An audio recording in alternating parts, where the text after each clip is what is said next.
Hello friend, welcome all of you in Geography Guide YouTube class. Friend, in previous class we discussed about the rock and soil, particular classification and concept of rock, particular in igneous rock. Friend, এর আগের ক্লাসে আমরা শিলা ও মাটি এই অধ্যায়টির মধ্যে শিলার সংজ্ঞা, শিলার ধারণা, শিলার শ্রেণীবিভাগ এবং আগ্নেয় শিলা নিয়ে আলোচনা করেছিলাম। আজকে আমরা যেটা নিয়ে আলোচনা করব সেটি তোমাদের একটু ধারণা দিই। তোমরা অনেকে কাদা দেখেছো বা সিমেন্ট দেখেছো। এই যে সিমেন্টটা কোথা থেকে এলো এবং কাদাটা কোথা থেকে এলো, বা আমরা যেই বোর্ডে লিখি, স্কুলে আমরা যেই বোর্ডে লিখি যাকে আমরা স্লেট বলা হয়, সেটি কোথা থেকে এলো? সুতরাং সেটি কাদা পাথর থেকে স্লেট হয়েছে এবং চুনা পাথর থেকে আমাদের মার্বেল সৃষ্টি হয়েছে। এগুলি সবই পাললিক শিলা, যেটা আমরা সিমেন্ট কাজ করি বা ঘর বাড়ি তৈরি করি। সুতরাং আমরা যে উপ অধ্যায়ে ছিলাম,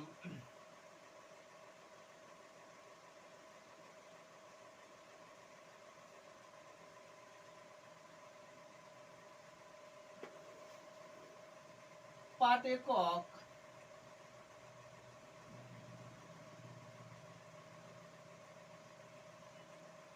শিলা ও মাটি, পাট উপ একক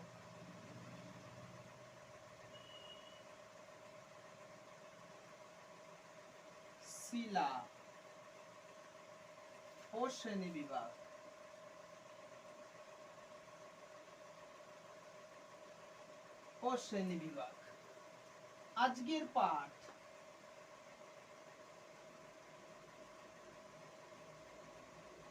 আজকের পাঠ পাললিক শিলা।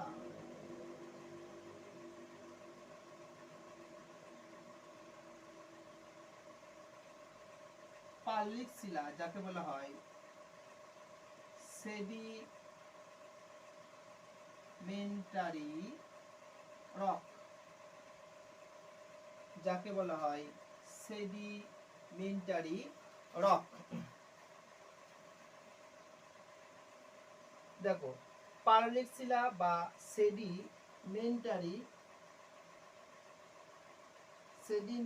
রক, স্পেলিংটা একটু দেখে নি, MEN হবে।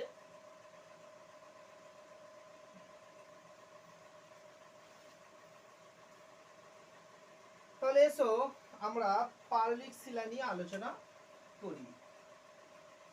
পাললিক শিলা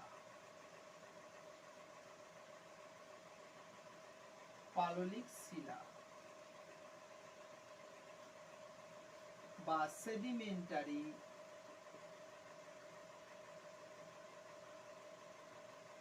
রক।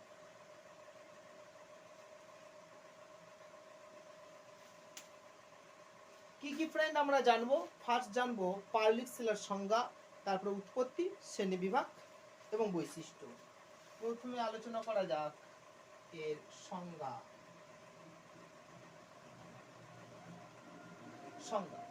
পাললিক শিলার সংজ্ঞা কি হবে? অর্থাৎ আমরা ফ্রেন্ড জানি আগ্নেয় শিলা ক্ষয়প্রাপ্ত হয়ে নদী, হ্রদ বা সমুদ্রে সঞ্চিত হয়ে যে শিলা সৃষ্টি করে তাকে বলা হয় পাললিক শিলা। আগ্নেয় শিলা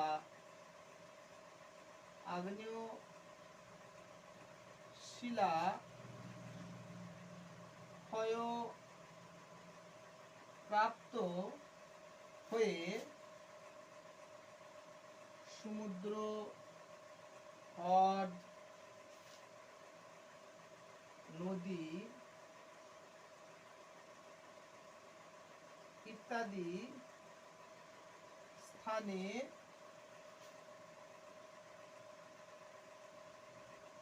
সঞ্চিত বা চাপা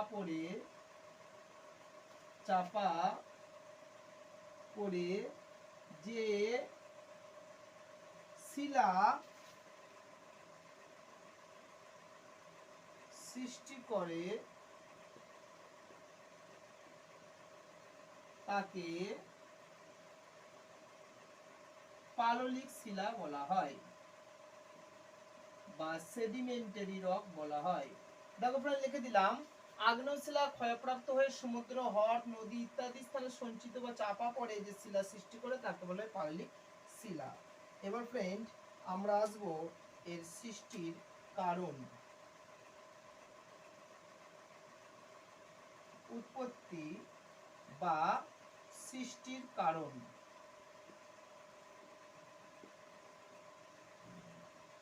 উৎপত্তি বা সৃষ্টির কারণ। দেখো কিভাবে উৎপত্তি বা সৃষ্টি হলো সেটা নিয়ে একটু আমরা আলোচনা করব। কিভাবে আলোচনা করা যাক? আমরা জানি পৃথিবীর প্রথম শিলা বা আদি শিলা বা প্রাথমিক শিলা বলা হয় আগ্নেয় শিলাকে বা ইগনিয়াস রককে। এই আগ্নেয় শিলা বায়ুমণ্ডলের বিভিন্ন প্রাকৃতিক শক্তির দ্বারা ক্ষয়প্রাপ্ত হয়ে, এই প্রাকৃতিক শক্তিগুলি হতে পারে বায়ু, প্রবাহ, সমুদ্র, তরঙ্গ, নদ নদী, হিমবাহ, তার সাথে আরো বিভিন্ন প্রাকৃতিক শক্তি। সুতরাং আগ্নেয় শিলা প্রাকৃতিক বিভিন্ন প্রক্রিয়ার দ্বারা, অর্থাৎ নদীর কার্য, বায়ুর কার্য, হিমবাহের কার্য, সমুদ্র তরঙ্গের কার্য, বৃষ্টিপাতের কার্য ইত্যাদির দ্বারা ক্ষয়প্রাপ্ত হয়ে সেগুলি চূর্ণ বিচূর্ণ এবং নুড়ি, কাঁকর, বালি, কণা, ছোট ছোট পাথরে বা নুড়ি, কাঁকর, বালিতে পরিণত হয়। এবং এমতো অবস্থায় বৃষ্টিপাত হলে বা বহুকাল যুগ যুগ ধরে বৃষ্টিপাত হলে সেই নুড়ি, কাঁকর, বালি বা ক্ষয়প্রাপ্ত শিলাগুলি নুড়ি, কাঁকর, বালিতে পরিণত হলো। সেগুলো বৃষ্টির ফলে হ্রদ, নদ নদী হয়ে সেগুলি সমুদ্র, সাগর, মহাসাগর বা নদী ইত্যাদি স্থানে চাপা পড়ে বা সঞ্চিত হয়। ঠিক একইভাবে পরপর একইভাবে আবার ক্ষয়প্রাপ্ত হলো, চূর্ণ বিচূর্ণ হলো, নুড়ি, কাঁকর, বালিতে পরিণত হলো, সমুদ্রে গিয়ে চাপা পড়লো। সুতরাং এই চাপে চাপে বহুকাল পরে পাললিক শিলা সৃষ্টি হয়। পাললিক শিলা সৃষ্টি হয়। চাপে চাপে বা চাপা পড়ে সৃষ্টি হয় বলে এর মধ্যে স্তরায়ন দেখা যায় এবং এই শিলা অনেকটা নরম এবং সচ্ছিদ্রতা প্রকৃতির এবং তার সাথে জীবাশ্ম দেখা যায়। তাহলে এইভাবে সৃষ্টি হয়েছে। এরপর ফ্রেন্ড, আমরা আসবো এর বৈশিষ্ট্য সম্পর্কে।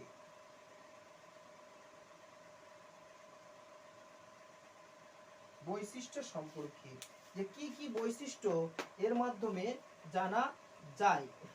1 নম্বর, আমি বলেছিলাম এই শিলা আগ্নেয় শিলা থেকে সৃষ্ট। আগ্নেয় শিলা থেকে সৃষ্ট।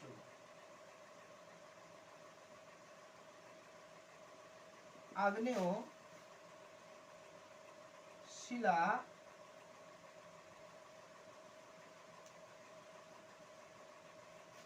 শিলা ও রূপান্তরিত শিলা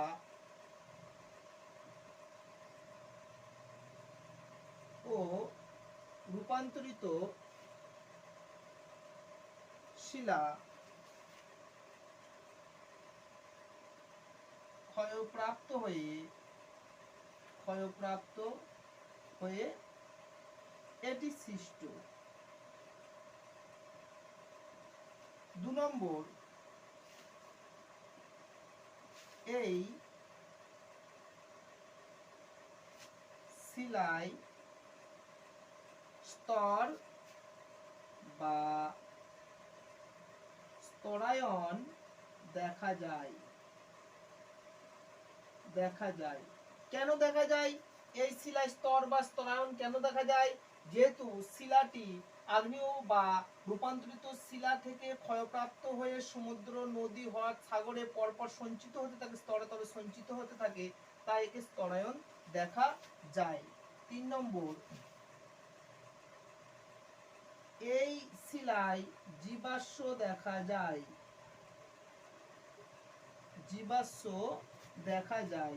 জীবাশ্ম সৃষ্টি হয়।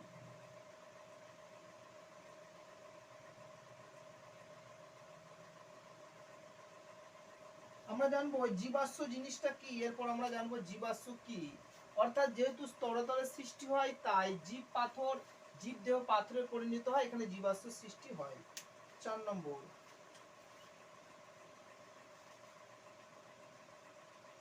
এই শিলায় ছিদ্র লক্ষ্য করা যায়, ছিদ্র বা সছিদ্র লক্ষ্য করা যায়, ছিদ্র দেখা যায়।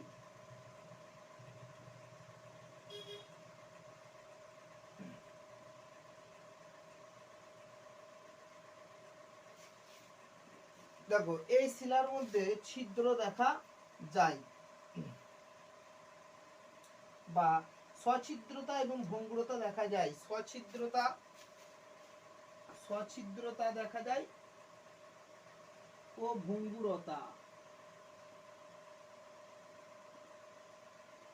ভঙ্গুরতা যুক্ত হয়।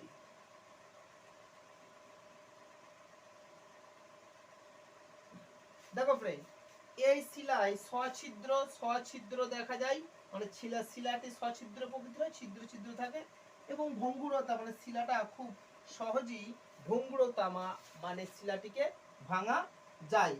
আর কি হতে পারে, এই শিলায় খনিজ সম্পদ দেখা যায়, খনিজ সম্পদের কয়লা খনিজ তেল পাওয়া যায়।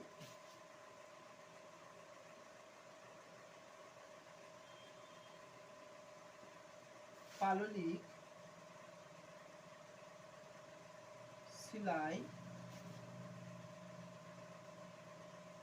কয়লা খনিজ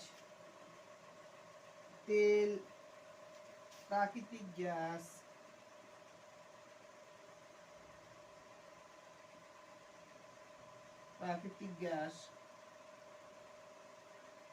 প্রভৃতি খনিজ সম্পদ পাওয়া যায়।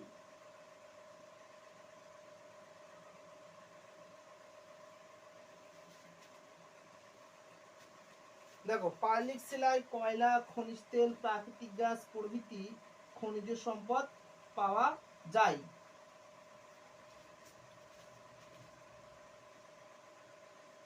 ক্ষয় প্রতিরোধ ক্ষমতা কম। 7 নম্বর, শিলার মধ্যে ফাটল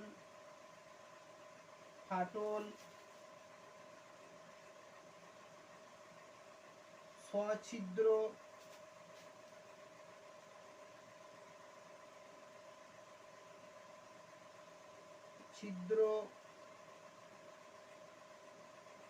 দারুণ ফাটল ছিদ্র দারুণ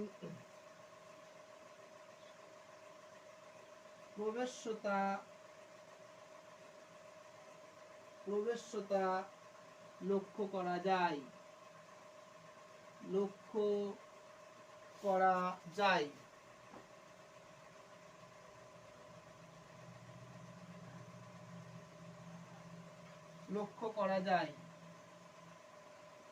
দেখো ফ্রেন্ড, এই শিলার মধ্যে ফাটল ছিদ্র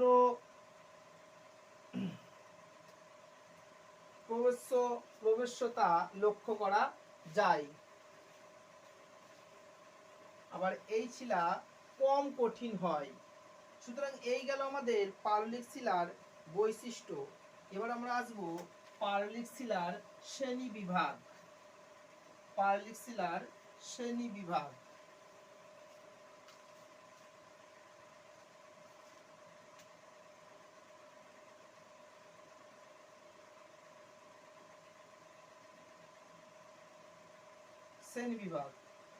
এক নম্বর ভাগ আমরা যেটা পড়ব সেটা নিয়ে একটু আমরা আলোচনা করব। একটা হলো সংঘাত শিলা,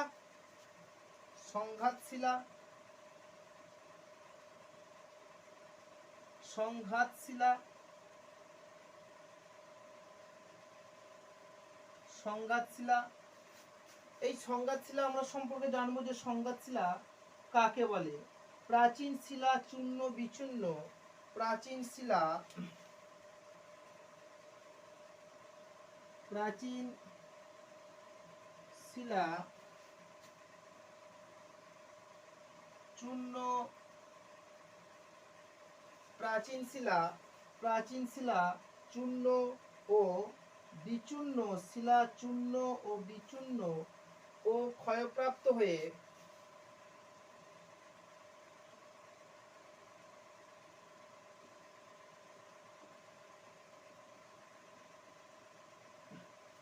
প্রাচীন শিলা চূর্ণ বিচূর্ণ ও ক্ষয়প্রাপ্ত হয়ে বহুদিন ধরে জমাট বেঁধে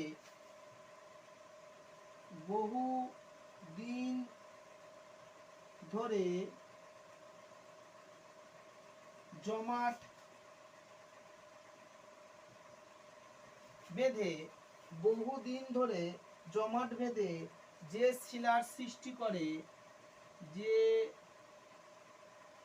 শিলার সৃষ্টি করে তাকে সংঘাত শিলা বলা হয়। দেখো, প্রাচীন শিলা ক্ষয়প্রাপ্ত, চূর্ণ বিচূর্ণ হয়ে বহুদিন ধরে জমাট বেঁধে যে শিলার সৃষ্টি করে তাকে সংঘাত শিলা বলে।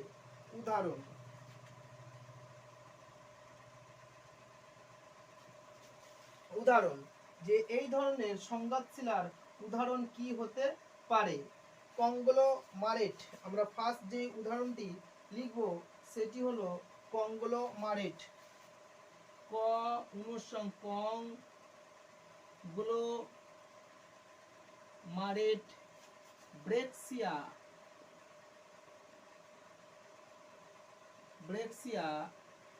ইত্যাদি। দেখো ফ্রেন্ড, কংগ্লোমারেট, ব্রেক্সিয়া ইত্যাদি এই ধরনের শিলা। এবার 2 নম্বর ভাগ আমরা পড়ব অসংগত শিলা। 2 নম্বর ভাগ আমরা পড়ব অসংগত শিলা।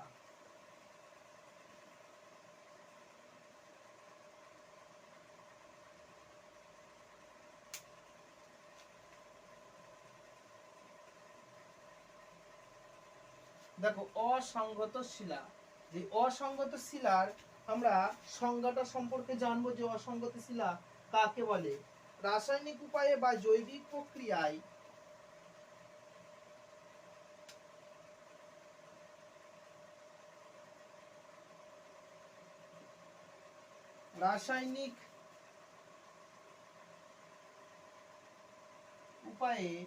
বা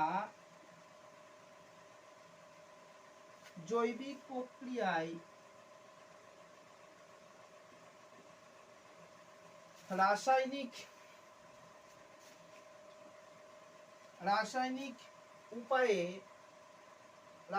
উপায়ে বা জৈবিক প্রক্রিয়ায় সৃষ্ট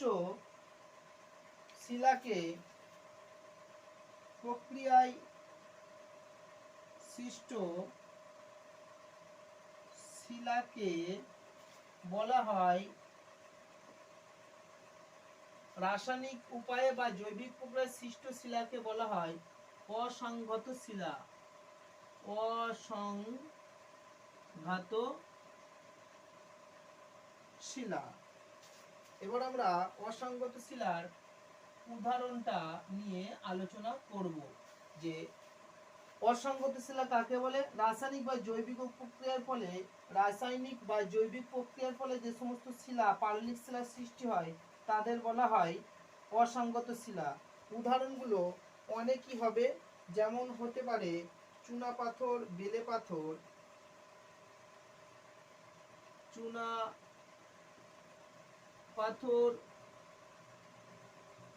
কাদা পাথর, বেলে পাথর,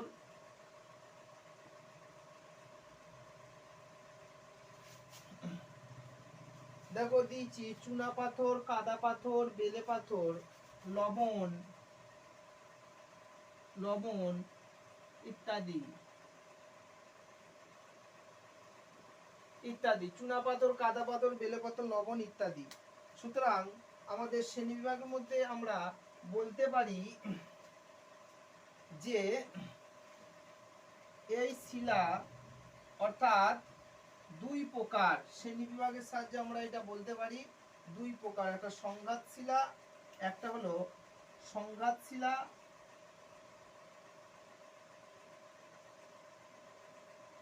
সংঘাত শিলা ও 2 নম্বর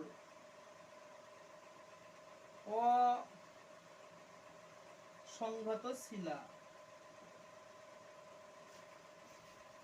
দেখো, অর্থাৎ শ্রেণী বিভাগের আমরা বলতে পারি এই শিলাটি দুই প্রকার, একটি সংঘাত শিলা আর একটি অসংঘাত শিলা। এবার ফ্রেন্ড আমরা আসবো জীবাশ্ম সম্পর্কে। জীবাশ্ম, জীবাশ্ম, জীবাশ্ম কথার অর্থ কি? জীবাশ্ম কথার অর্থ হলো জীব প্লাস অশ্ব, যাকে বলা হয় পাথর, অর্থাৎ জীব দেহ, জীবদেহ যখন সমুদ্রে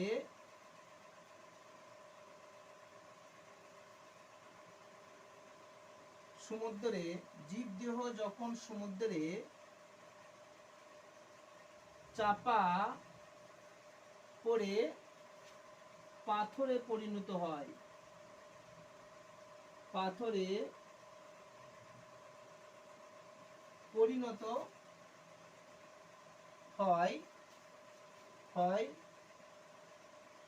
তখন তাকে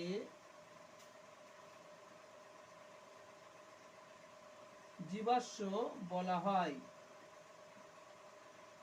দেখো, জীবদেহ যখন সমুদ্রে চাপা পড়ে পাথরে পরিণত হয় তখন তাকে জীবাশ্ম বলা হয়। ফ্রেন্ড, আমি এই জীবাশ্ম সম্পর্কে আবার একটু বলি। আমরা বলেছিলাম যে পাললিক শিলা অর্থাৎ আগ্নেয় শিলা ও রূপান্তরিত শিলা ক্ষয়প্রাপ্ত হয়ে নুড়ি, কাঁকড়, বালি, পলি ইত্যাদি পরিণত হয় এবং সমুদ্র, সাগর, মহাসাগর, নদী, হ্রদে চাপা পড়ে। এই প্রত্যেকবার চাপা পড়ার ফলে অর্থাৎ স্তরে স্তরে চাপা পড়ার ফলে কোনো জীবদেহ হতে পারে, সেটি কোনো উদ্ভিদ বা কোনো প্রাণী বা কোনো মাছ ইত্যাদি কোনো জীবদেহ, সেটি চাপা পড়ে যায়। এমত অবস্থায় যখন চাপা পড়ে যায় কোটি কোটি বছর পর দেখা যায় সেই জীবদেহটা পাথরে পরিণত হয়ে গেছে, অর্থাৎ তার যে দেহের আকারটা দেখা যায় বা দেহের ছাঁচটা স্পষ্ট লক্ষ্য করা যায়। অর্থাৎ জীবদেহ জীবাশ্ম বলা হয়। জীবদেহ যখন পাথরে পরিণত হয় তখন তাকে বলা হয় জীবাশ্ম। পাললিক শিলাস্তর যখন স্তরে স্তরে চাপা পড়ে যায়, চাপা পড়ে সৃষ্টি হয়, তার সাথে কোনো উদ্ভিদ বা প্রাণী চাপা পড়ে যাওয়ার ফলে এই জীবাশ্ম সৃষ্টি হয়। এবার ফ্রেন্ড আমরা প্রশ্ন ও উত্তর পর্ব নিয়ে আলোচনা করব।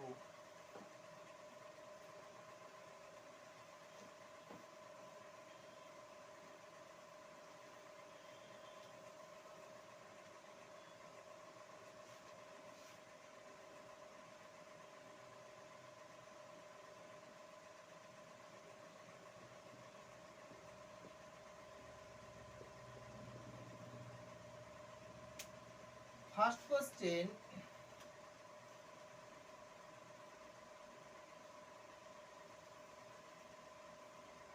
পাললিক শিলা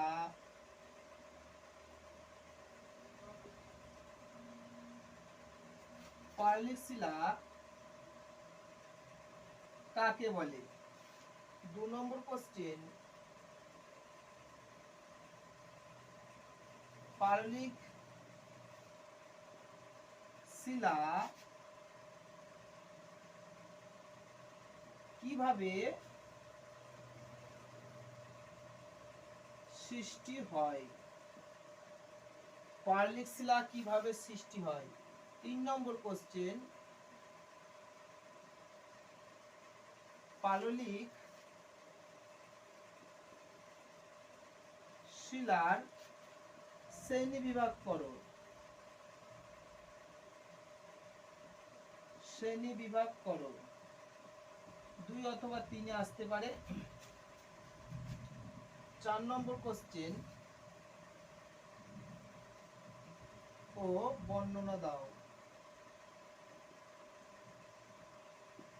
ও বর্ণনা দাও। পারলিক শিলার শ্রেণী বিভাগ করো, বর্ণনা দাও। 3 আসতে পারে। 4 নম্বর কোশ্চেন,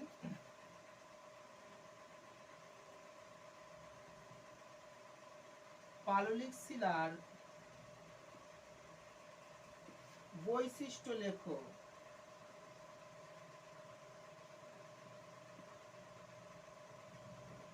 পাললিক শিলার বৈশিষ্ট্য লেখো 3। 5 নম্বর কোশ্চেন,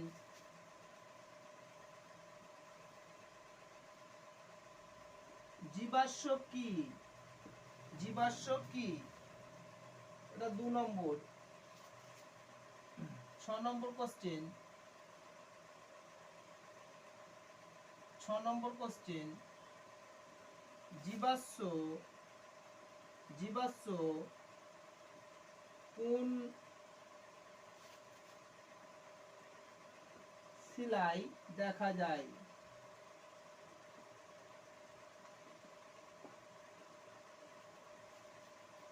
সাত নম্বর কোশ্চেন, জীবাশ্ম কিভাবে সৃষ্টি হয়? সৃষ্টি হয়। জীবাশ্ম কিভাবে সৃষ্টি হয়? 8 নম্বর কোশ্চেন, 8 নম্বর কোশ্চেন,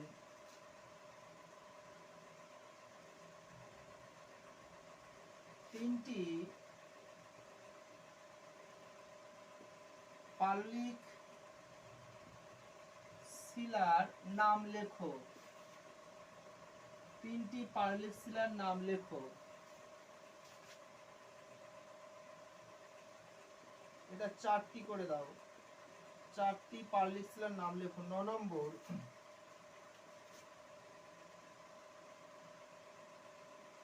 সংঘাত ও সংঘাত শিলা কাকে বলে? শিলা কাকে বলে? উদাহরণ দাও। উদাহরণ দাও। তারপরে 10 নম্বর কোশ্চেন, অসংঘাত শিলা কাকে বলে? উদাহরণ দাও। উদাহরণ দাও। 11 নম্বর কোশ্চেন,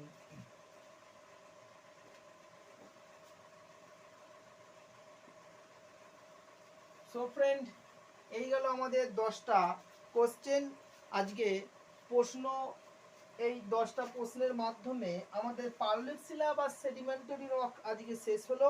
আমরা এই সেডিমেন্টারি রক বা পাললিক শিলার সংজ্ঞা পড়লাম, পাললিক শিলা কিভাবে সৃষ্টি হয় সেটি জানলাম, পাললিক শিলার শ্রেণীবিভাগ পড়লাম, পাললিক শিলার বৈশিষ্ট্য পড়লাম এবং পাললিক শিলার মধ্যে পার্টিকুলার জীবাশ্ম পড়লাম। তার সাথে আমরা প্রশ্ন উত্তর পর্ব নিয়ে আলোচনা করলাম। এই কটি প্রশ্ন তোমরা খাতায় করে ফেলবে এবং তৈরি করে ফেলবে প্রশ্নগুলো। এর পরের ক্লাসে আমরা রূপান্তরিত শিলা নিয়ে আলোচনা করব। সবাই সুস্থ থাকবে, ভালো থাকবে। ধন্যবাদ।